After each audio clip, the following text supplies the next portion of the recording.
Welcome to Child Welfare and Foster Care. Why am I echoing?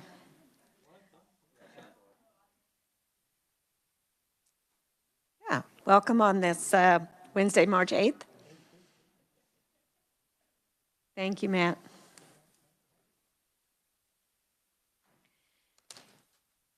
So welcome. Now that we're past turnaround, as promised, I'm going to do a few informational hearings because the Senate has not sent us very many bills to hear, but which is a good thing. For multiple reasons.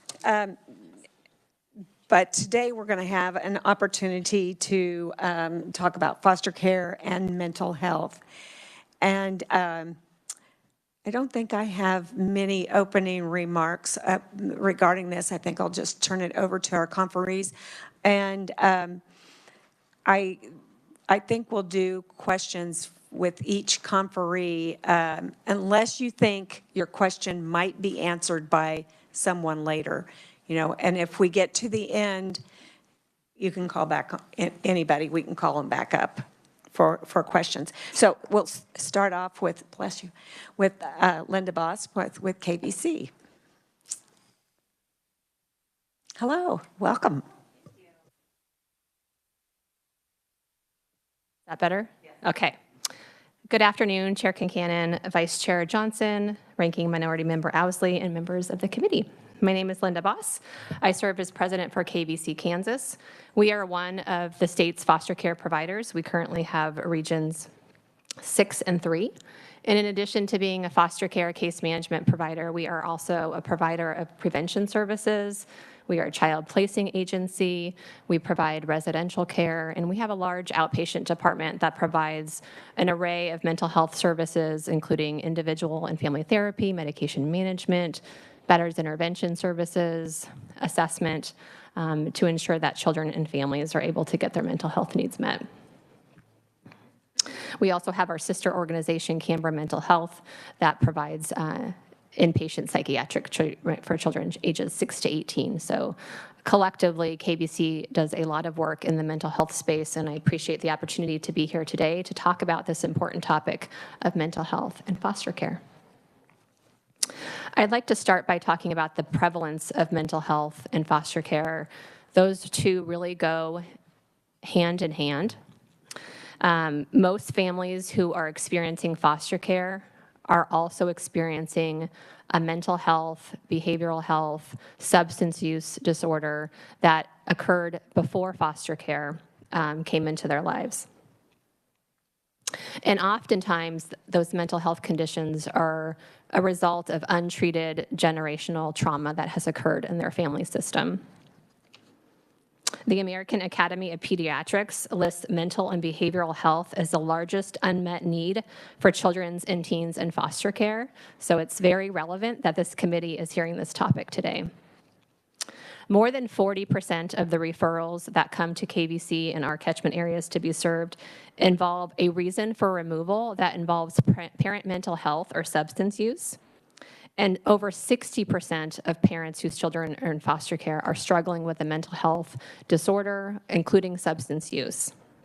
On the bottom of page 1 of my testimony, there's a small chart that shows our data from 2018 to 2022 by age of the child at the time of removal, and if the reason was related to parent mental health or substance abuse. So you'll see that in our youngest kids, ages 0 to 4, about 49% of those referrals to out-of-home care involve a parent who has a mental health or substance use disorder. When we look at 5 to 12-year-olds, it's about 1 in 3. And school-age children ages 12 and older, it's about 1 in 5 parents are dealing with a substance abuse or mental health issue. And that is just what's marked on the referral. When we get in and actually start supporting and working with families, the number is even greater than that of maybe unknown parent mental health or youth mental health disorders that weren't even unknown at the time of referral to foster care. On the top of page 2, I also sent you a link to DCF fiscal year 22 data that shows between 23 and 39% of youth coming into care statewide is the direct result of a parent's unmet mental health disorder, including substance use. Many parents lack the support and access to services to address their own mental health and substance use disorder that then leads to their children coming into care. There are also lots of contextual factors like living in poverty, lack of access to transportation, employment, high-quality childcare that can exacerbate a parent's mental health condition and lead to poor choices. For example, if the reason for referral is lack of supervision, and there's a little one in the front yard and no parent watching them, it could be that the parent just decided to not watch their child. It could also mean that they were so depressed they couldn't get off the couch and go monitor their child, or they were under the influence of substances without access to treatment and therefore were not watching their child, and it came in as lack of supervision. But the root cause of that could be mental illness, including substance use. Childhood trauma takes lots of forms, and ultimately the experience of coming into foster care is another trauma that the youth in care and the parents of those youth are asked to have treated and addressed. So if the youth entering care wasn't already experiencing a mental health condition, just simply entering foster care, being separated from their family, potentially their school and community, can exacerbate or even create a new mental health disorder. I want to next talk briefly about the assessment and treatment that occurs when children do enter foster care. So within the first 30 days of a youth entering foster care, they are assessed for trauma, including their mental health, behavioral health concerns, and needs. There is a biopsychosocial assessment that occurs. Youth are interviewed, their caregivers are interviewed, to try to get an understanding of what that youth is dealing with and then make the right referrals to services that will help support that youth and parent to address any unmet mental health need. On the bottom of page 2, I did include a list of assessments that are administered to children within that first month of entering care. I won't read them off specifically, but please note that they're listed by the age of the child. Some assessments they're all geared to a particular age, whether they're a little child, a teenager, or a school-age child. And also, we're assessing for post-traumatic stress disorder, which is a common mental health condition seen by children and adults who've experienced trauma. We're also assessing for suicidality, and we're also assessing for functioning in various areas like home, school, work, community, to understand what that child may need in terms of ongoing mental health treatment.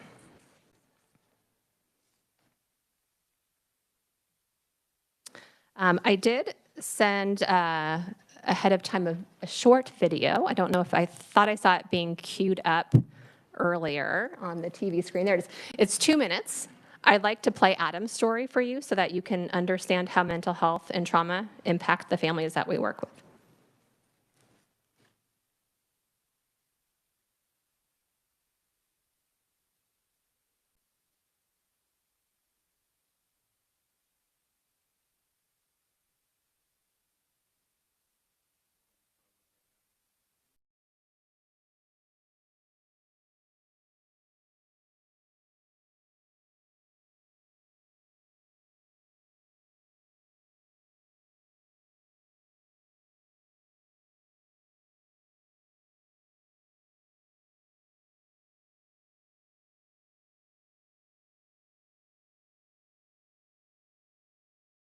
Can you hear that okay if he starts it over? Are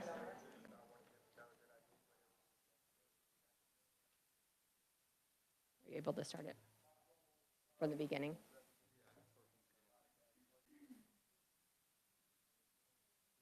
Do you want me to?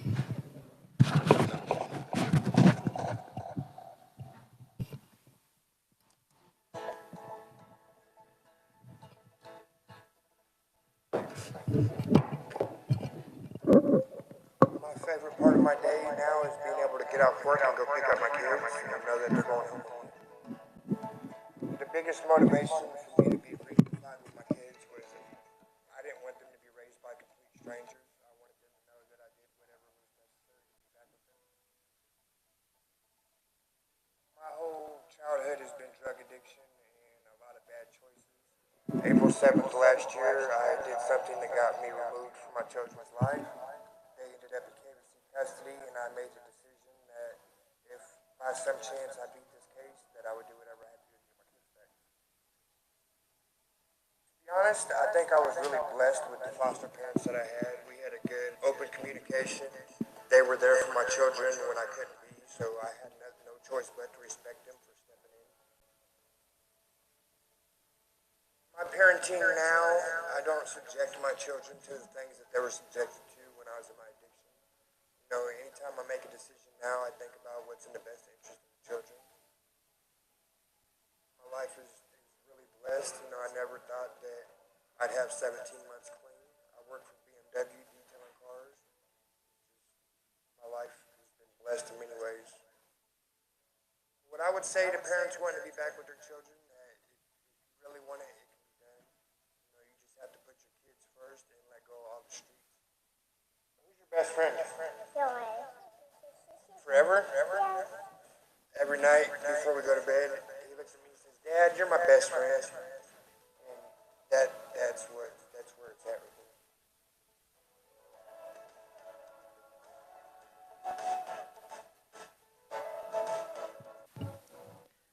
So I thought it was important to show a family's perspective.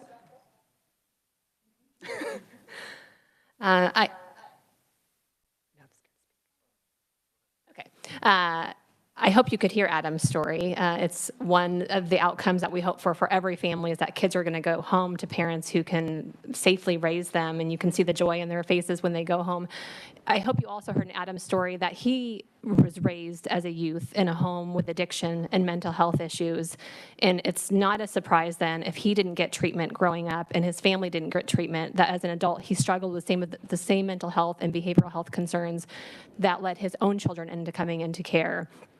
When we don't have the right services in place at the right time, then families reach a point that children become unsafe. And so I hope if one thing that you hear from my testimony today and always is that we have to build the service array and have them available to children and adults so that they don't need to use foster care, and children do not need to be harmed. They can be safe and grow up in their families of origin and be surrounded by all of that love. And you look at Adam's two beautiful young children, and that is my hope for them, that they can break that generational cycle because they have the right services and supports in place now. So in closing, I'd like to just share two more things: current challenges and then opportunities for improvement. Current challenges that are existing related to mental health and foster care include inadequate service array and long wait times to access services. We have a lack of specialty providers, especially in the areas of understanding complex trauma, adoption competent providers, and neurodevelopmental evaluations like autism, ADHD, and intellectual and developmental disorders. We have inadequate services for parents due to lack of insurance or lack of funding to be able to access those services. And we have high turnover of frontline mental health workers, which means we don't have a deep bench of individuals who've been doing this work for a really long time and understand the complexity of mental health. Oftentimes, our mental health therapists are brand new out of school. They're eager to learn, but we're asking a lot of them as a brand new therapist in the field. Opportunities that we have collectively for improvement include increasing access to assessment and treatment for parents and caregivers, increasing access to high-quality mental health services and substance abuse for youth. There's really lacking in substance use inpatient services for youth in care and out of care, increasing prevention services so that we don't need to rely on foster care, increasing services available for youth on the PRTF waitlist, waiver, and other services, and improving training for professionals on generational trauma, mental health, and parenting.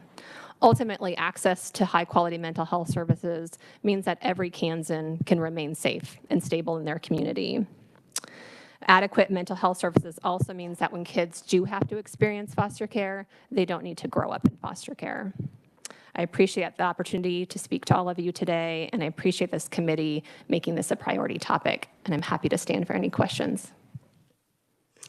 Thank you for being here and for your presentation. Committee, do we have any questions at this time? Representative Wagner. Thank you, Madam Chairman. Very much appreciate your presentation and also some of the data. You have parental substance use or mental health. I mean, on these percentages, I mean, some people may be on one, some on the other, some are both. I mean, do you have any sort of breakdown on that? How much of it is substance abuse versus just strictly mental health? Yeah, so when we pulled that, we looked for key words that would indicate either. So it could be parent had depression, could be parent was using methamphetamine. So we pulled for both. Anytime that a parent is using a substances and they have an addiction, there is an underlying mental health concern. People don't just start using drugs to use. There's depression, there's anxiety, there's mood disorder, there's something else happening.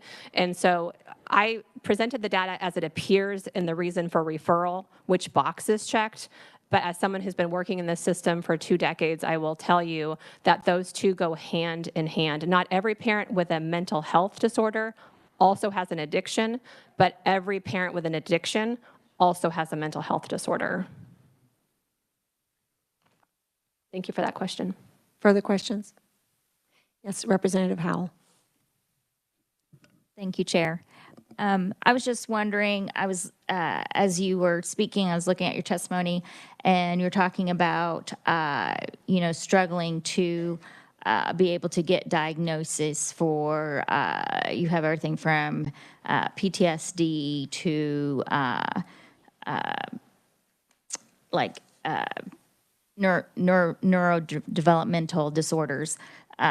And I was just wondering if you could just explain what kind of qualifications do we need for people to be able to diagnose those conditions? I mean, can a basic counselor do that, or do you need an actual psychiatrist?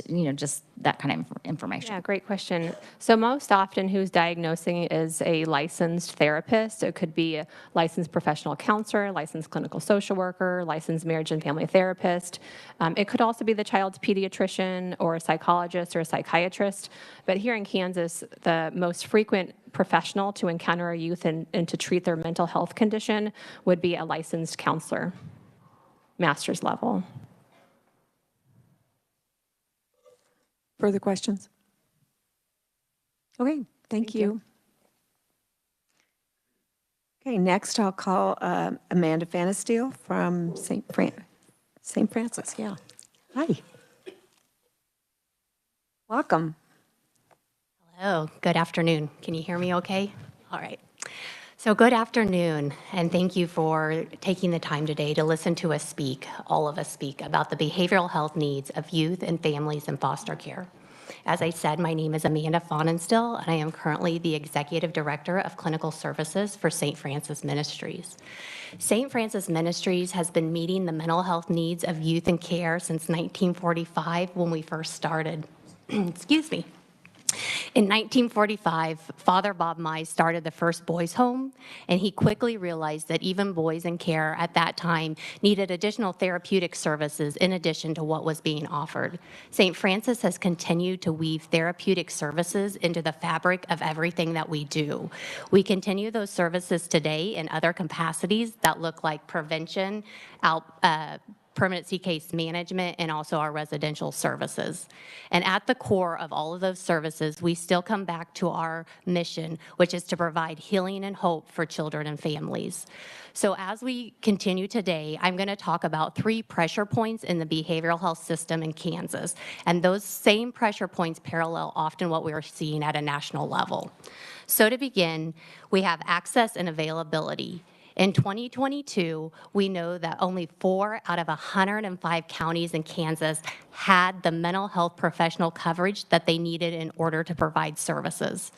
Those 4 counties are in the western part of the state, and they are together. So there is a resource center in our eastern part of the state. There are 4 counties in the eastern part of the state that really serve as that resource center. Now, Kansas has always had access issues when it comes to rural and frontier services. That is not new to Kansas. But as you look at the map on the front page, what we do see is that now the majority of the state is having access issues, which is really the ability to get to the provider. How far is it for me to actually get to a provider? But now we're also experiencing availability issues, which is when I get to that provider, do they have the staff that they need? Do they have the technology, and do they have the services? As you heard Linda speak earlier, it really is about the right service at the right time. So where does this impact the foster care system? So when we move on to page 2 and we really look at the impact to the foster care system, what we know as case management providers, historically those grants have really been designed around a brokerage case management model, which is one of 4 evidence-based practices. The brokerage case management model is really designed around that identifying of needs, what is it that this youth and family need, and then how quickly can we get them connected to services. This is a leading practice because as families exit the foster care system, we want them to be established with those resources. We don't want them to have to start over with a new provider. So we really do see it as a best practice to be able to make sure that we are making those referrals and resources available. This model is most successful when it's about access and not availability. So St. Francis, and I would say the other CMP providers in the state of Kansas, have provided internal or felt pressed to provide internal behavioral health resources due to access and availability issues within the state of Kansas. And these have increased over time. And so what we have done is we have done specialized interventions, trauma assessments, human trafficking, psychological assessments, trauma therapy, substance abuse disorder treatment, psychiatric assessment and medication management, and telehealth services. In addition to those specialized services, they really include 2 specialty departments within the CMP. We have our clinical utilization, who is really a specialized department that looks at the coordination of all mental health services for kids in care. So they are working to get them connected to providers within the community. They may also be looking to get them connected to treatment, whether that is at a psychiatric residential facility or a QRTB. We also have a permanency clinic, which is a small behavioral health clinic that just serves the needs of St. Francis youth. So we know that in addition to community services, youth coming into care often have specialized needs, and so St. Francis has and continues to provide for some of those services. St. Francis, as most of you know, is also a large provider in the state of Kansas, and we have a large continuum of care. And so we have worked diligently to leverage that continuum to try to meet the needs of youth and families. And as I stand here today, I will say it is still not enough to meet the needs of youth and families. With all of those services internally, it is still not enough. So then we look at access and availability. Access and availability becomes compounded by complex needs of youth. And so what do those needs for youth look like? Up to 80% of youth in foster care have a significant mental health illness, and Linda Boss talked about several of those and percentages in Kansas, so I won't go into detail on those. But really, 80% of youth in foster care have a significant mental health illness. Youth frequently experience behaviors or symptoms associated with complex trauma, abuse, neglect, depression, anxiety, and all of those can co-occur with other disorders such as autism spectrum disorder or intellectual and developmental disabilities. So again, usually we're not looking at maybe just one significant illness, we may be looking at multiple. And then we have an additional population, which we often look at or refer to as crossover youth, or those moderate to high level offenders. And again, we're looking at another layer of behaviors that often come with trauma. The last pressure point that I'm going to talk about in the system is really around family well-being. So family well-being is critical to help our families not enter the foster care system and have the ability to, as well as exit the foster care system. We know that in the U.S., 1 in 5 adults suffer with mental health issues, and that was touched upon already. We also know that of the 52.9 million people, less than half of those receive services for mental health. So we find ourselves asking, why are they not receiving help for their mental health needs? And oftentimes that may come down to a lack of insurance coverage, no insurance coverage, or the lack of affordable health insurance coverage. As cited at the bottom of the page, in a report in 2022, only 3 states scored lower than Kansas on access to mental health care. The article went on to report around 18% of adults with mental illness in Kansas had no insurance compared to 11% nationwide. And again, no insurance is really a small factor. We also have to think about affordable health care insurance, because often even those with insurance are not able to access or may not have the right coverage for behavioral health needs. And so as we address the 3 pressure points, we will also talk about recommendations and where we can align as leaders and systems in the state of Kansas. So the first point is sustainable workforce, and there are leaders working diligently across the state to address these issues. I've listed a number of organizations that have already have initiatives and are working with that area.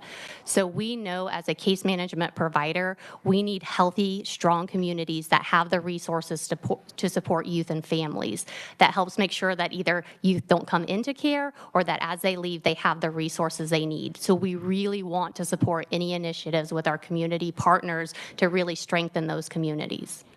And as we continue to talk, we know that even with resource-rich communities, there will always be, unfortunately, a need for foster care and for a level of services for youth that are coming out of home. And so with that, there is a typo. It says pass House Bill 2021, and it was so nice I wanted you to pass it twice. But I really, really appreciate your support. It will change lives. It will truly make a difference to those being served in foster care. As we talk about the right level of service, it is important that we allocate resources and make sure every youth, every family gets the right service at the right time. Next, I talked about requiring KDADs and DCF to look at the ability to remove barriers for youth coming in with either autism or IDD. And my understanding is that the Senate Ways and Means has infused $1 million into that budget. So that is something that will be happening, and we look for your support in the upcoming legislature session. And finally, the third bullet point is really about funding specialized training and certifications for behavioral health professionals seeking to become experts in foster care needs. And this really, we're going to work with Children's Alliance to look at what can that look like statewide as a really a broad definition, and then how can we bring it back to this group to continue to look at. Last but not least is prevention programs, and I'm sure that is not new information to anybody in this room. Again, we continue to look at how to get people into the right services. So we would ask for your support in family preservation services, family preservation as well as family first services, and really, again, talking about the investment in affordable health care. That is a lot of information. That is a lot of information to get through in a short amount of time. When a family can be matched timely with the needed level of treatment, we know the success rate dramatically increases. When a family cannot be matched correctly with the level of treatment they need, we know that the tension and stress to the family intensifies. We know that resonates throughout the community. We feel the impacts. You've heard about the impacts. And so it really is so important that we create healthy families for safer children and ultimately strengthen our communities. And so with that, I will stand for questions. Well, thank you. And we were trying to figure out what House Bill 2021 was. So is that the corrections? I'm looking at Rachel. That's correct? Okay. So for the rest of the committee, the one that we had the joint committee hearing with corrections and juvenile justice, and that was the bill that came out from that. Yeah, and I think it's over on the Senate side now. It is. Yeah. Committee, do we have questions? Yes, Representative Neighbor. Thank you, Madam Chair, and thank you for your information today. A lot of information. It is a lot of information. What percent of kids end up coming back? You said you have good fits and you have bad fits in foster care. Is that correct? And I don't remember on touching on that point, but are you looking for like a recidivism rate, like how many kids come back into care? Yes. Okay, and I do not have that exact number with me, and so that's definitely something I can look into and bring back to the committee. Directed to our chair. Oh, sorry. She'll distribute it. Okay, perfect. She says all Right. the time. So, thank you, great question. And so looking at the recidivism rate. Other questions? Representative Lewis. Thank you, Madam Chair. I'm wondering if you have any statistics or a sense for the degree to which child sexual abuse is a problem for the parents. You know, the parents have been sexually abused and then they become bad parents, or the kids who are placed out of the home because of child sex abuse? And I did not have a specific statistic on sexual abuse as a specific one. So it was 1 in 5, 1 in 5 adults in the U.S. have a mental health illness, and so I don't specifically know how many of that is specifically related to sexual abuse or trauma. But again, something we can look into and see if we can come back with an answer. I'd appreciate that very much. Thank you. Representative Howerton. Thank you, Madam Chair. I was looking at your map, and I'm from Sedgwick County. I knew that we had a problem with staffing, but I did not realize it was going to be in the dark blue category. Can you expound on that at all? Yes, so this map, I will say that we have used this in the Governor's Behavioral Health Services Planning Council on the Rural and Frontier Subcommittee. I've served on that committee for about a decade. I was just saying over lunch, I'm not sure how that's possible, but a decade I've been on that committee. So this is a map we've frequently looked at, and I will say that this is not just 21, 22. This has been progressing over time. And so it used to be we had less counties with a shortage, but definitely over time we've increased to now we just have those 4 counties that have enough. Was there another specific question in there, or did that answer it? Okay. Yeah, long-going access issues. Representative Hoagland. You said that it has gotten worse. Is that because the need is greater or the providers are fewer? Probably both. It is both. Not probably, it is both. And so we definitely do have a lack of providers, and we've watched that over time, that we just don't have as many people going into those fields and doing those services. But we also know anecdotally through our own services that there's a higher acuity of youth. And people who have done this work much longer than I have talked about these are not the same type of issues that we were dealing with years ago. So it's a combination of the two. Representative Wagoner.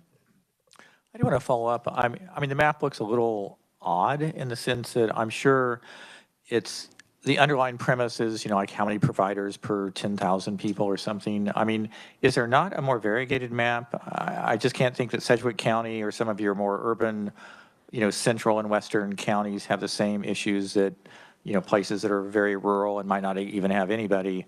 I mean, is there not some gradations to this that perhaps there's another, data point you could provide to And us? I would be happy to look into it. I know this is the one that we've used through the Rural and Frontier Subcommittee, and so it's something that has been, used in that capacity. But definitely we can look to see if there's another one. But it has been shocking. It's been a shocking statistic to look at our map and think even Sedgwick County is no longer having the resources that they need to meet mental health needs.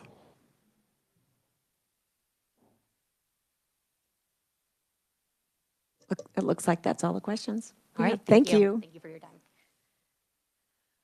Okay, next up we have Tanya Keys with DCF. Hi, Tanya.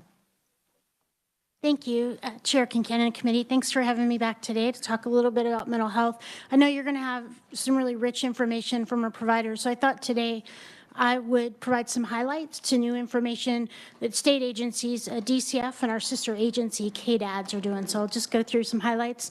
So that's our testimony today. I wanted to start out with the Carillon Family Crisis Mobile Helpline. And we've talked about this a little bit before. Carillon recently changed their name from Beacon. So for those of you who have heard this before, we sometimes refer to it as the Beacon Mobile Crisis Line. This line started October 21. What's neat about it, and is sort of a distinguishing factor, is when someone calls that line, there's a bit of a triage. Depending on what the needs are, some of those callers who might be all the way from 0 to 20, so it does serve adults up to the age of 20, they might need someone to come and do a mobile response in person to where they are. That could be at school, that could be anywhere. So that's a bit of a distinguishing factor. So that's been in place since October of 21. Served in 22, calendar year 22, about 500 calls for service came in for that. Of those, 120 were for children who were in foster care placement, just to give you a context.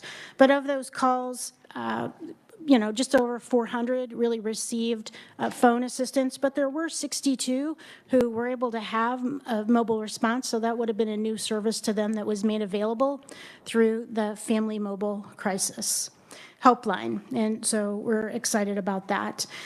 Another piece that's new that we've been working on in terms of, you've heard today a discussion about, we want to increase the array, we want to increase access, we need more alternatives. And so DCF is working with Department of Health and Environment and KDADS to establish a service through Medicaid called Children's Behavior Interventionists. Behavior interventionists are individuals who can, based on a child's needs, and they need to have a mental health diagnosis. That's how the child's eligible. We identify a need, and someone can spend time in the home helping with one-on-one parenting and modeling and different pieces that will really help stabilize the child in that environment they're in. That could be a prevention service. It also could be offered to children who are in care, placed with the relative, placed with a family foster home. The key is we'd like to get that established as a Medicaid service so that qualified and willing providers would be able to be part of that array and be able to do that service. So we're working on that right now, again, to just increase the array, something else that could be a part of the mix. We also, last year, and I'm on page 2, established a level of family foster home placement called therapeutic family foster home.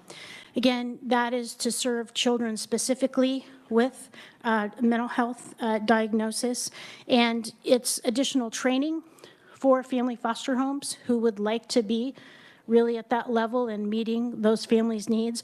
There are some additional requirements. For example, they work with a birth family or another family foster home that would be a permanent placement for that child. So again, they're also teaching and learning and what they can do that's really helping that child with placement stability.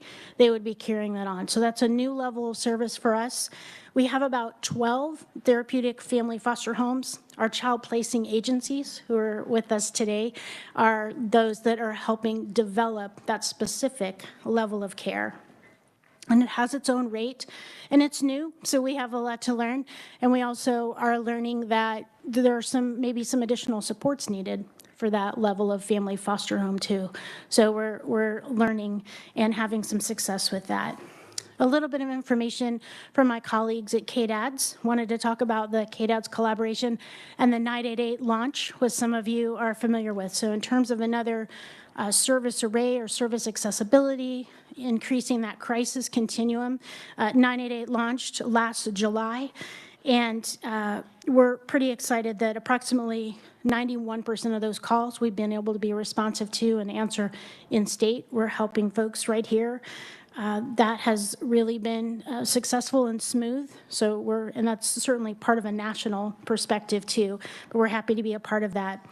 KDADS has also been really helpful to help us make sure that for children in foster care, that they have timely access to their intake system and to be able to start services when those services are needed. So they've modified some of their contracts and contract terms with the community mental health centers who also want to make sure that when there's a need, that they're able to see that child as soon as possible and get their intake and assessment done and in those meaningful service delivery. So we appreciate that.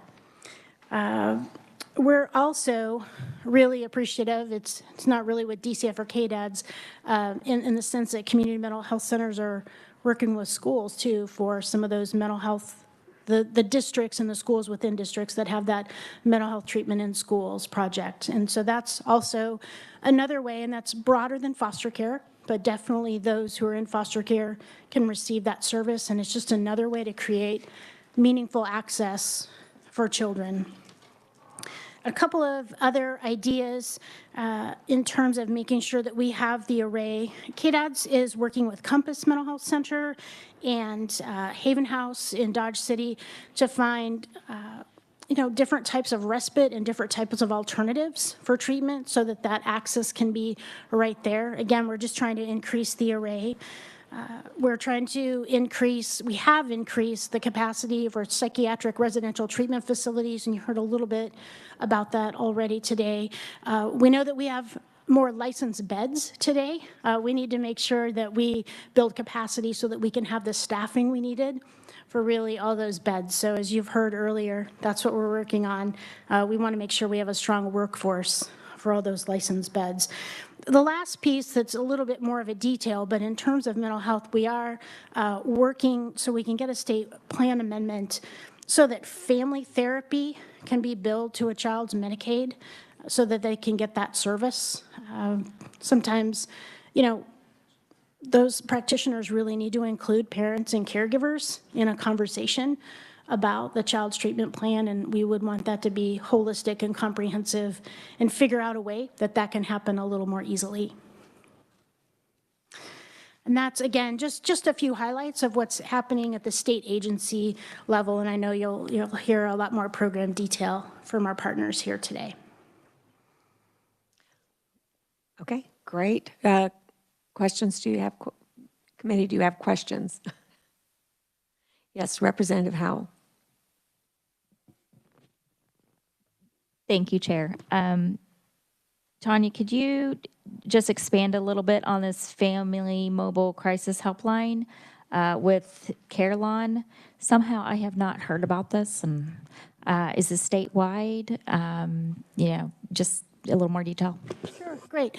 I'll talk about how it's currently operating. It launched back in October of 21, so it had a little bit of a different gateway then. It does have its own number to call, but also, so it's a gateway as you can call its own number, 833-441-2240.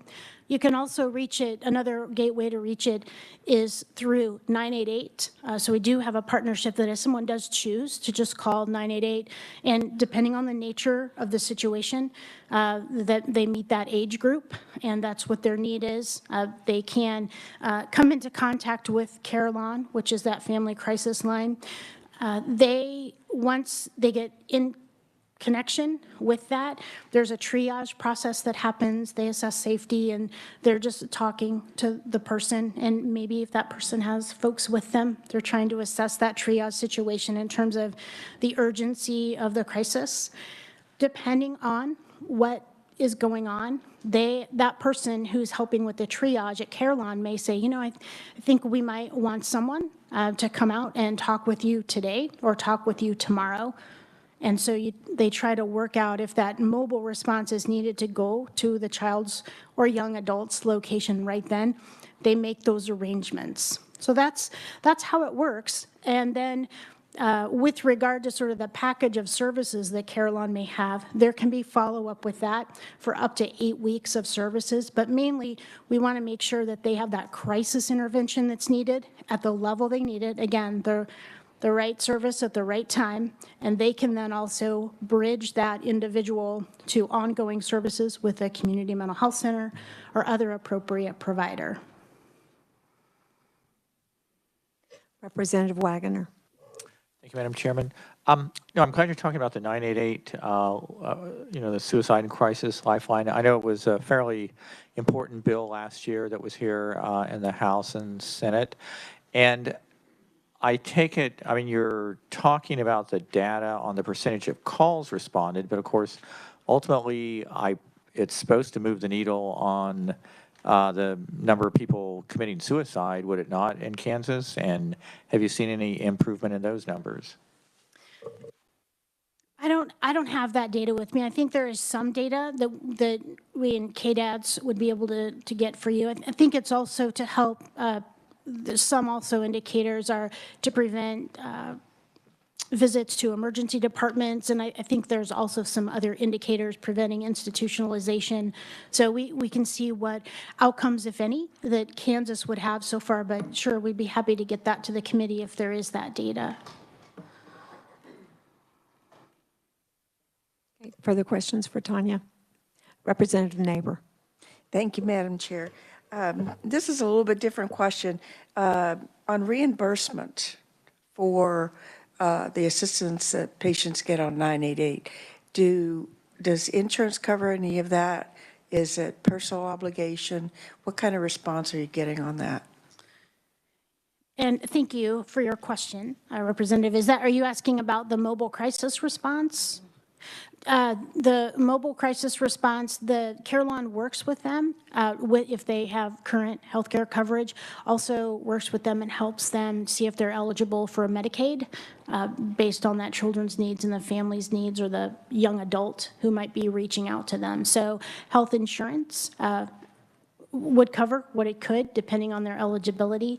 And then other than that, then that's part of our state contract that we have with them, that we cover some operational costs for Carelon. That's through our contract to help cover some of those costs. So it would really depend first on that individual's healthcare coverage, and if not, then there's no cost to them. One more question. I know from working in the medical field that oftentimes psychiatrists, psychologists, they're restricted in how many visits they can have in that realm of mental health need. Are you still, and I know we have an insurance lobbyist here, so, but I'm not beating up on her. Anyway, and it used to be about 6 was about the high number, and I've heard that they've tried to cut that down on the limits that have been placed. Are you seeing any problems with that at all? I don't know that I'd be able to answer that. I might ask our partners at Department of Health and Environment or others that know about Medicaid and the different types of qualified providers in terms of the state plan. So I'm sorry, I don't know the answer, but we can try and get that for the committee.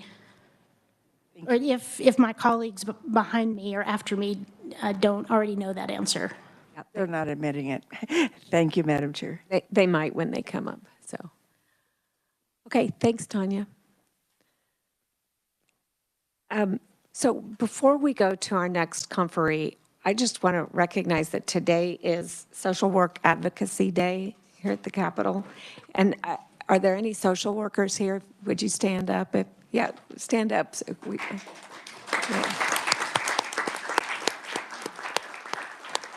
Do we have some in the other room? Oh, yeah, thanks in the other room, too.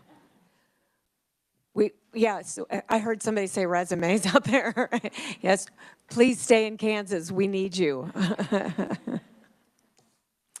Next I have Carrie Bruffett from Kansas Health Institute. There she is. Hi, Carrie. We haven't seen you over here in a while. Yeah. Good afternoon. I had my leg crossed and my leg sort of fell asleep when I was walking up here, so I almost fell on my face. That wouldn't have been a very good start. So good afternoon, and thank you, Madam Chair and members of the committee for inviting KHI to present to you. You are getting maybe the B team today because I'm standing in for the co-authors of this study, one of whom has moved on to work at the CMS, the Federal Centers for Medicare and Medicaid Services, and another one who's dealing with a family medical emergency. So I will do my best, but I was engaged in this project and I have a handful of colleagues here as well that may be able to help answer questions. So thank you for inviting us to talk about the report that KHI recently completed about the Medicaid expansion impacts on behavioral health services and system.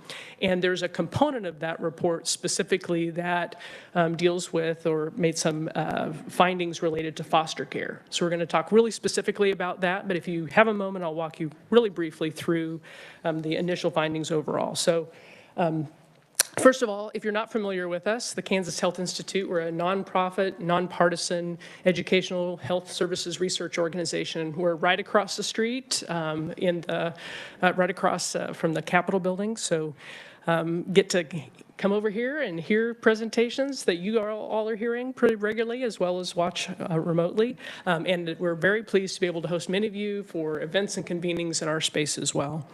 I will mention, and Kyle Kessler, who I think is going to follow up, may mention as well, that one of the things that KHI has been doing in the last few years is really engaging with many of you, legislators and committees and task forces and special committees and working groups on some really key issues that are challenging in Kansas and that many of you have been engaged with, including one of my colleagues, Hina Shah, and other colleagues working on the child welfare system, task force working groups and crossover youth working groups as well, and senior care task force, as well as 2 years of the 2020 and 2021 Mental Health Modernization and Reform Committee, which might be helpful. There's some recommendations that I think would be very closely related to some of what you heard about this morning in terms, or not this morning, earlier this afternoon in the presentation, in terms of workforce and early childhood and the integration of the behavioral health system and the child welfare system that might be helpful to review as well. So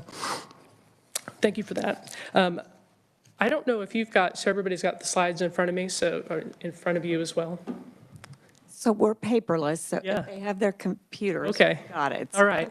Well, I don't have very many charts or graphs, so I won't have to use my hands to show you if you don't have them in front of you. But if you do have the electronic version, there are links in this report to the documents that are referenced. So if you are on slide 4, it's the cover sheet for the report that we're going to be talking about, the Medicaid expansion's impact on the Kansas behavioral health system and users of behavioral health services. The underlined title report at the top, click on that and it'll actually take you to the full report. Authors are Philip Steiner and Cynthia Snyder, and we want to acknowledge that this was prepared for the Alliance for a Healthy Kansas through a contract with the Community Care Network of Kansas. And then a couple colleagues, Wen-Che Lin and Valentina Blanchard, both of whom are here today, were also acknowledged in the report, in the development of these of the report. I'll walk through a few key findings, then we'll really hone in on the elements that are related to foster care system. So the findings of the report, which were really to focus on what, if Kansas were to expand Medicaid, how we might see impacts for users of behavioral health services and then the behavioral health system providers. And so KHI's most recent CanCare expansion estimate had included about 150,000 new enrollees. However, about 109,000 of those would be adults. And we'll talk in a minute about how KHI has traditionally also talked about indirect results of expansion impacting children's enrollment as well. So you'll hear those numbers added together, and that's the 149,000. But of the 109,000 adults expected to newly enroll in Medicaid if expanded, similar to what you heard earlier, about a quarter, between 20 and 25%, I think it's 22.2% to be precise, would be expected to use behavioral health services once enrolled. And that's based upon current utilization of similar populations that are in the Medicaid program right now in Kansas. So the age and the income level population. And it's also similar to what other states experienced in the first year of expansion, anywhere from a 20 to 34% utilization, not utilization, but what percentage of new enrollees used some kind of behavioral health service in their time there. That would also lead to an estimated increase in annual revenues for behavioral health providers by about $87 million, a net revenue increase of $62 million because some of those services would be given to folks who had other forms of insurance previously or were uninsured but were paying out of pocket for some amount of those services, but it would still be a net estimated $62.6 million increase overall for the behavioral health system. And that includes hospitals, specialty units of hospitals, community mental health centers, federally qualified health centers, really anybody who might be providing, and direct physician providers, anybody who might be providing those behavioral health services. You had a specific finding about FQHCs, about increase in the number of visits in states that expanded Medicaid per FQHC for the number of visits overall and how many mental health visits. So of 1,500 increased visits, 1,000 increased visits net on average related to mental health services. Also Medicaid expansion, and this was more of a part of a result of a literature review, has been associated with fewer arrests and rates of rearrest in states that have expanded Medicaid. Now there's some mixed findings too. There were some interesting studies that had some paired counties, like a county in an expansion state and a non-expansion state that had other similarities and what were their experiences. And so it did, but the mixed results did tend to lean towards a reduction in spending in county jails and reduced incarceration in those states. But now I'll get to the main sort of the relevant points for today.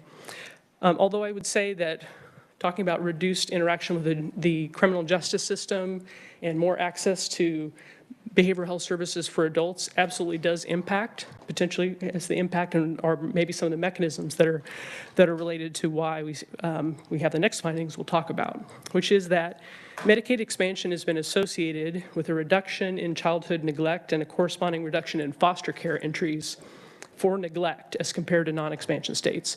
And we'll go through 3 of the reports, studies that documented that shortly. And then we'll talk about how we got to this other estimate too, that based on a 32% reduction in foster care admissions related to neglect between expansion and non-expansion states, if we applied the same average sort of impact to the Kansas entries to the foster care system, that would result in an estimated 305 fewer children entering the foster care system. And we'll talk about why that might be higher, why that might be lower, and what some of the implications are and how we got to that number. Just a moment. So, I think I'll put my glasses on now because now I have some more detailed notes. So we call it secondary impacts because it really is KHI's Medicaid estimates I noted earlier have always included indirect effects on children. Originally, back in even before I was at KHI, then some of the initial estimates had to do with the number of enrollees that we would expect to see newly enroll in Medicaid or even CHIP, the Children's Health Insurance Program, if Medicaid were expanded for adults. And originally it was just like, what could you see as the impact on children's enrollment? And the estimates early, even before expansion, were perhaps because of increased outreach or because their parents would enroll, there'd be more likely for kids who otherwise would already be eligible for Medicaid or CHIP would go ahead and enroll. And so we've included and continue to include those estimates as we've moved forward into more recent years. Now, we've learned a lot more since then too, and now other efforts, including the impact of the COVID-19 policies about continuous enrollment, probably reduce the number of children that are in that gap, but there still are kids who are qualified for Medicaid or CHIP who are not enrolled in Kansas now. And we've seen in expansion states, they tend to see an increase in enrollment for those who are already eligible. So this impact on child welfare is measured by reports of neglect and foster care entry is sort of an extension of that idea. This is the extended indirect potential outcome related to Medicaid expansion. While expansion provides that insurance for low-income adults, research shows it also impacts children's mental health. We talked about their eligibility and enrollment. It can also impact their mental health. You heard earlier about adverse childhood experiences. And so if you think about the kind of activities or the kind of things that might impact children's mental health, but also the likelihood that they may be removed from their home, that may include things like their parents' substance use disorder, mental illness, justice system interaction. Those all things are impacting not just their entry into foster care, but the children's mental health and physical health as well. Okay, the first study that we looked at that is referenced, and if you've got the slides, it's got little pictures, and there's also links at the end of the presentation to all these references. I examined all cases of physical abuse and neglect for children under the age of 6 that were referred to state-level child protective services and screened for further intervention after meeting a risk threshold. This is data from 2010 to 2016, so before and after expansion in the expansion states and non-expansion states. So after Medicaid expansion, there were 422 fewer cases of neglect per 100,000 children under 6 reported each year in expansion states as compared to the non-expansion states. There, interestingly, was not a significant reduction in physical abuse rates, but the neglect rates and the cases that were referred for neglect were higher in expansion states than non-expansion states. Next study similarly found that Medicaid expansion, this is from a study from 2022, the data is from 2008 to 2018, so again, pre and post expansion, but also a little bit longer period. This is not Kansas-specific data, we should point out. This is all national data. This is from other states. This study found that expansion states had a reduction of reports of childhood maltreatment in various age groups, including age 0 to 5, 6 to 12, 13 to 17, as compared to the non-expansion states. Then expansion was associated with 17.3% reduction in first-time neglect reports among children under the age of 6, and reductions in repeat neglect reports for children 6 to 12 and 13 to 17. Nationally, interestingly, it's a note, and I think it's consistent with what you heard earlier, about 60% of childhood maltreatment victims are considered neglect victims, so are considered neglect cases only. As with the study of children under 6 that we just saw, there was not a significant difference in the child abuse rates, however. So it really is very focused, at least in these studies and the findings, on impact on neglect. And then finally, the third study examined the effect of Medicaid expansion on foster care admissions specifically. So those others had to do with neglect reports, or really more trying to identify neglect and use sort of the foster care report or child welfare system, child protective services system reports as a proxy for that. This third study specifically looked at the effect of Medicaid expansion on foster care admissions.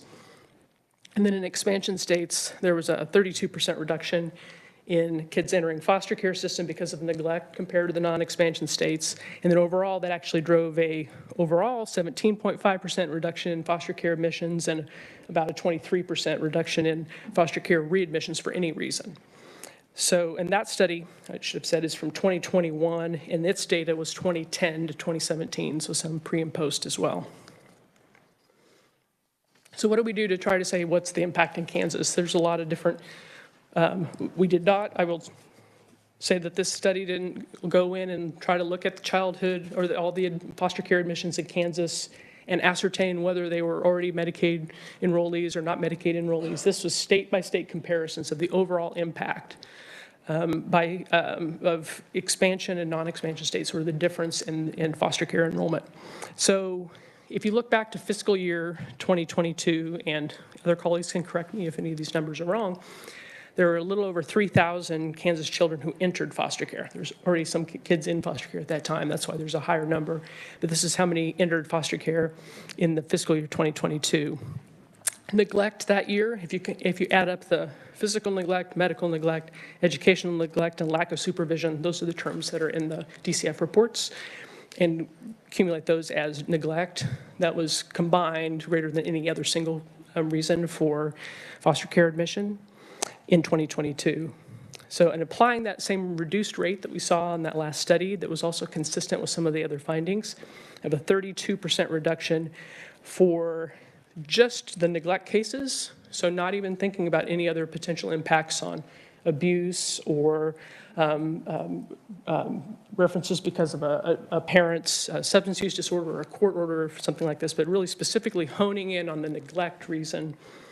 32% reduction in that number of neglect cases, which is about a third, if you add those numbers up, would have resulted in 305 fewer kids entering the foster care system in Kansas because of neglect. Now these are state-to-state comparisons, and there can always be confounders. There's other things that may be differences between the states. What was Kansas doing in 2022 to improve the system and outreach to families, and what were other states doing? That's not specifically considered here, but overall, the impact in expansion to non-expansion states would have shown this sort of impact if Kansas experienced the same thing if it had expanded Medicaid. So that's a lot of numbers. And if you want to get even more numbers, you can click on all those links. And then the references at the end as well show you the individual reports. So look forward to any questions, and if they're really hard ones, I may have to defer to my colleagues who are here to help answer them as well. But thank you for the opportunity to present. Well, thank you for being here, Carrie. Committee, do we have questions? Representative Owsley. Thank you, Madam Chair, and thank you, Carrie, for being here, and thank you for the report. And I'm not sure I know exactly how to ask this or if I'm completely accurate. But since the pandemic, more people in the state of Kansas have qualified for Medicaid without the expansion, and that eligibility is about to expire as the feds are wrapping up their pandemic response. Correct. So, and you can say no comment if you'd like to, but with knowing that information coming in, I want to say there's roughly 100,000 Kansans about ready to exit the Medicaid roll. Can we expect an increase in kids entering foster care, equal and opposite to what the reductions reference to in your studies? Oh, that's interesting, and not something that we had discussed or considered, but, and I would certainly defer, and I don't know if any folks from KDHE are here. They've been doing some really good presentations about the unwinding and the redetermination process for folks in Medicaid and CHIP, and it won't take place in just one moment. It'll happen over time, over a year. But I think that would be something interesting to monitor as well, because we're KHI, that's one of the questions overall, sort of the impact of the unwinding or the redetermination process on a variety of outcomes is something we're going to keep our eye on.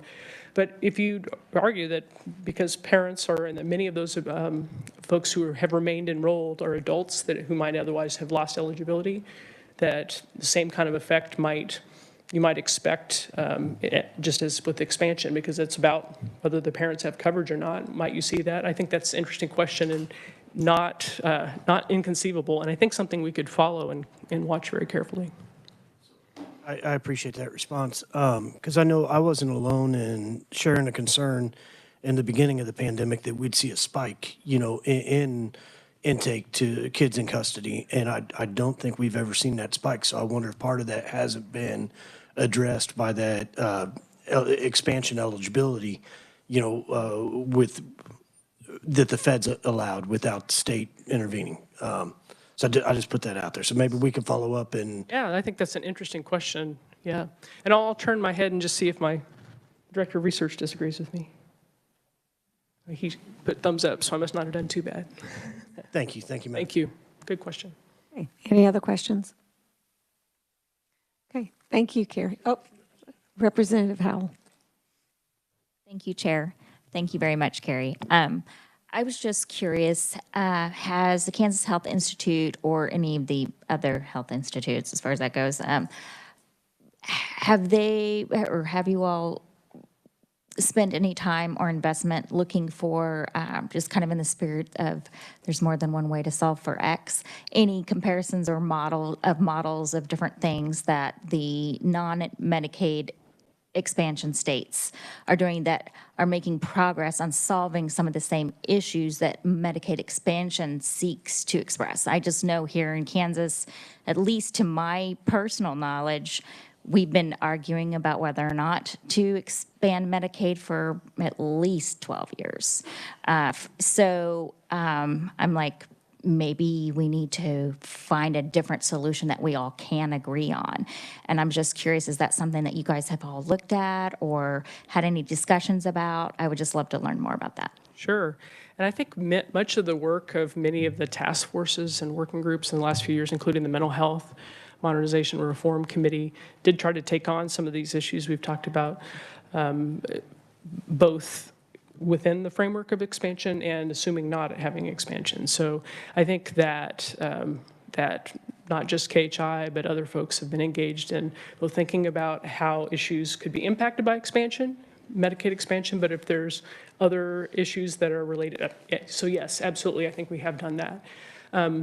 Clarify, KHI doesn't have an advocacy position on policy issues, but we do advocate for using evidence and information to make policy decisions. So if that's something, I'd love to follow up with you too about the particular things where you could dig in or maybe share some of the work that we've done that might help answer some of those questions. Other questions? Representative Ousley. Thank you, Madam Chair, for the second time. And just a real quick question, and piggyback off that, how many states now have not expanded Medicaid? Oh, you're going to make me go. Is it 11, everybody? Yeah. people back there say 11. Yep. Thank you. Thank you. Okay, thanks, Carrie, for being here. So batting cleanup is Kyle Kessler. It's going to solve all the problems of. Let's not set the expectations too high. And thank you, Madam Chair, members of the committee. I am Kyle Kessler with the Association of Community Mental Health Centers. We appreciate the opportunity to appear before you this afternoon on this very important topic. I'll be brief with my comments. I do want to echo earlier comments thanking all of the social workers in the audience and the future social workers, and tell you that your local community mental health center needs you. And we try and do noble work and also be fun. But I know I got about half a dozen people behind me rolling their eyes last. Well, I got to go last, so this is what I do. So a couple of things I do want to touch on that I think are important. The mention of mental health in Kansas, having such a low national ranking, and then that connection also to Medicaid expansion. One of the things that we've tried to do well is this transformation to the Certified Community Behavioral Health Clinic. Missouri has done that very well. Oklahoma has done that very well. They are later to the mix on Medicaid expansion for sure. But one of the things that 51st ranking comes with is the explanation very clearly that access is improved by Medicaid expansion. And they say one of the things that Kansas has not done well is not expand Medicaid. But then the other side of that coin is that Missouri, I think, was ranked 42nd in that same survey or same ranking. And there is no one I know in the country who says that they are in even the bottom half of states as it relates to mental health access treatment and mental health access and treatment. And in fact, everybody I know would probably put them in the top 10. And so they have only recently expanded Medicaid as a result of, I believe, referendum and initiative. So, and that's been the case in most of the states around Kansas, with the exception, I believe, of Colorado. So it's something our association continues to support, but I think also the investments that have been made in the Kansas mental health system over the last 4 or 5 years have not completely come to fruition. We are still implementing the Certified Community Behavioral Health Clinic model.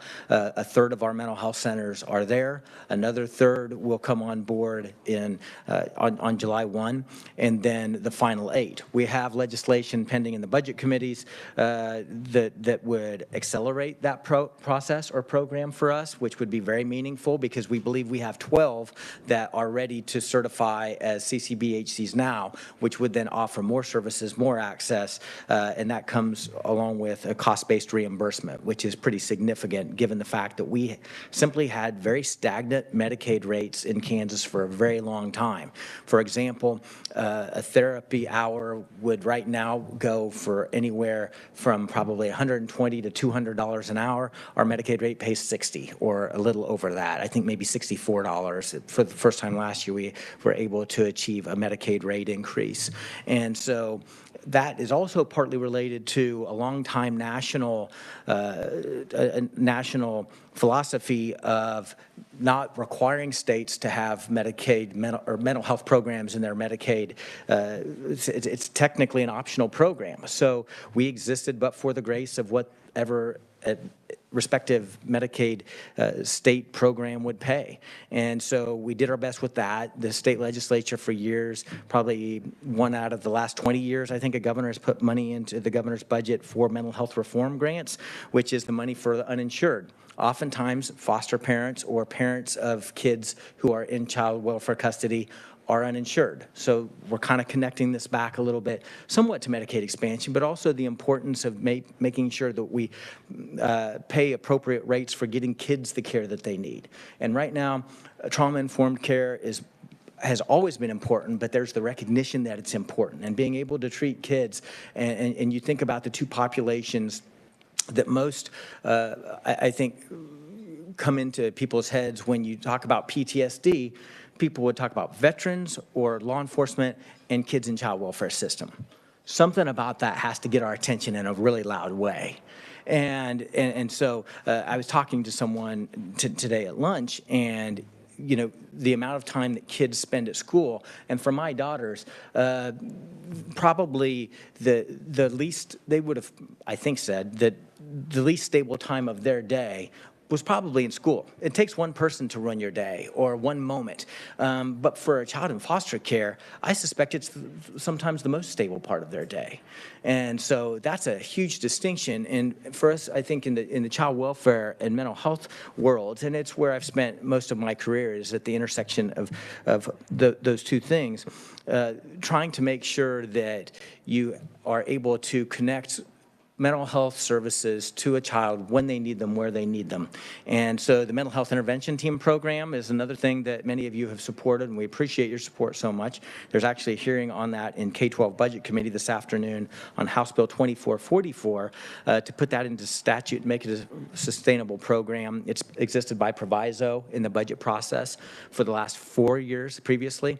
And this year, for the first time, and I really give Secretary Howard, Deputy Secretary Keys credit for this in really emphasizing the importance of the program, because when we started the Mental Health Intervention Team program, Kansas City, Wichita, several smaller schools, Salina area schools, Parsons, Topeka, to name a few, our goal was to connect kids in foster care with services, mental health services, as quickly as possible. That was one group, referred to them as the alpha group. The beta group were referred to as the kids who were in danger of going into child welfare custody or needing family preservation services.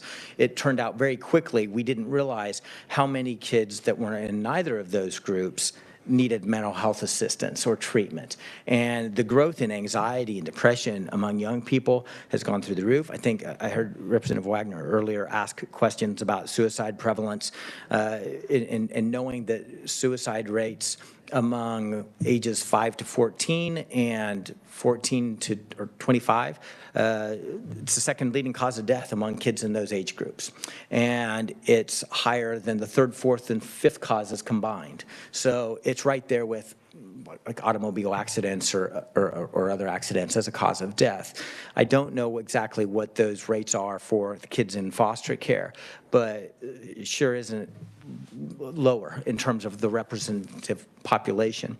So I think with that, I would stand for questions at the appropriate time, but again, appreciate your attention to the issue, and certainly the CMHC system wants to step up more and more to try and connect here, and being able to do that in the schools and in conjunction with the child welfare community-based contractors is something that we want to do. And I would add, I don't know that it helped to separate out, mental health is here, education is here, and child welfare is here. And I know there have been movements to try and get those, to reintegrate those state agencies, and we've always been very clear about our support for those things.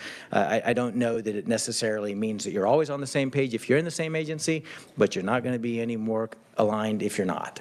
So that would be my last 2 cents. Great, thanks, Kyle. Are there questions? Representative Johnson. Thank you, Madam Chair. You mentioned PTSD. You said military, law enforcement, and foster care kids.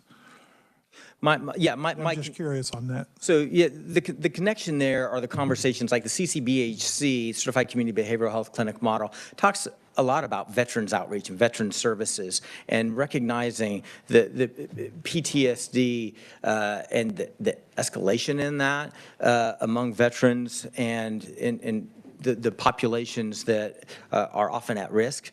And we talk about it a lot more than we ever did before as it relates to the child welfare population as well. So that was my reference, just kind of the connection that is drawn there, and the fear and trauma that your brain goes through and how that impacts you physically as well. Thank you. Thank you, Representative. Other questions? Representative Ousley. Thank you, Madam Chair, and thank you, Kyle. Did you say ages 5 through 14 suicide was the second leading cause of death? I wanted to make sure I'm looking at my chart. Yes, that is the second leading cause of death as of 2020. So, and we had made progress. This is one of the places where we really started working, and our Mental Health 2020 initiative, which we announced in, I think, 2016, was citing escalating causes of death as suicide among young people. And so then we started actually seeing that those investments pay off about right the year before the pandemic, and then they started getting bad again. Thank you. Representative Howell.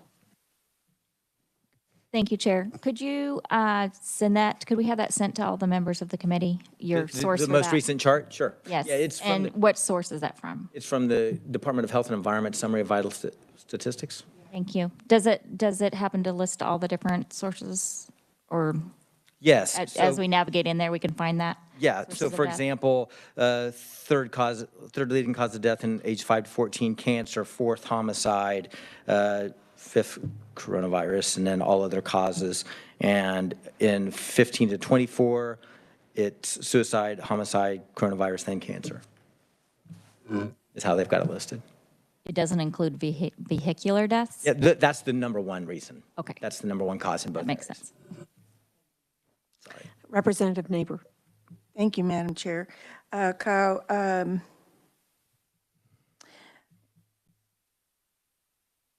who would benefit more,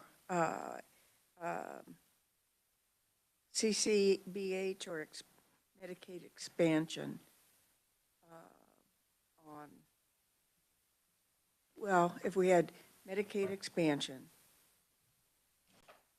maybe that would be a question for someone else. I really want it to be. I mean, you've been making me 50% enemies at least, Representative. I think that, I mean, I would have told you, just being completely honest, that probably our system needed the CCBHC model to go first.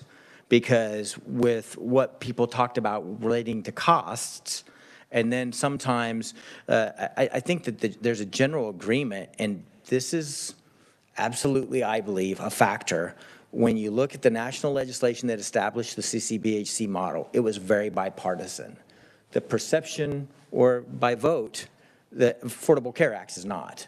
And so Senator Blunt in Missouri, conservative Republican, strong supporter of the CCBHC model, as was Senator Stabenow. Senator Moran in Kansas has been. So I think for us, we were able to look at states somewhat similar to Kansas, Missouri, and Texas being two of them, and really align our models. And the CMHC system historically was state designed and state defined, and we like that about our system.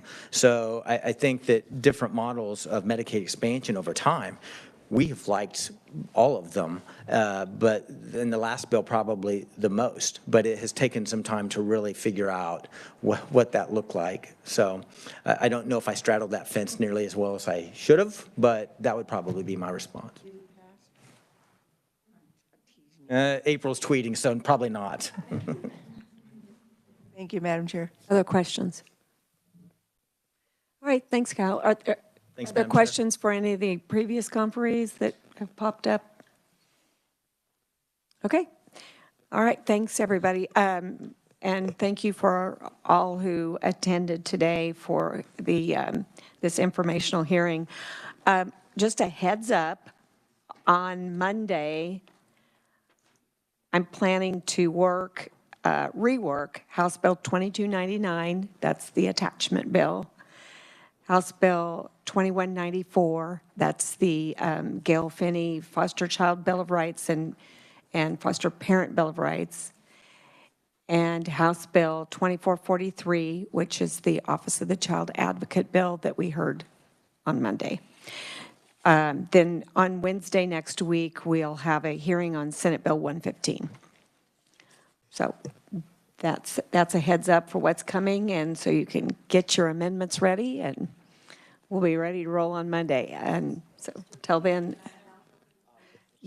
on the bill numbers, 2299, 2194, 2443. All right, we're adjourned. See you Monday.